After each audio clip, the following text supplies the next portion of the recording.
You ask Tiger to solve. This deals with linear equations with one unknown.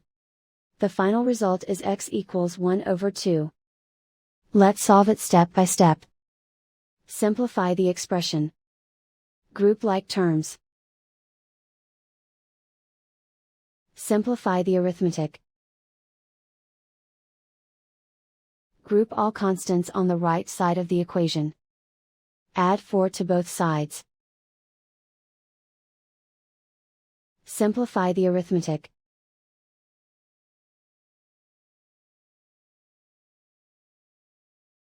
Isolate the x. Divide both sides by 8. Simplify the fraction. Find the greatest common factor of the numerator and denominator. Factor out and cancel the greatest common factor. And so the final result is x equals 1 over 2.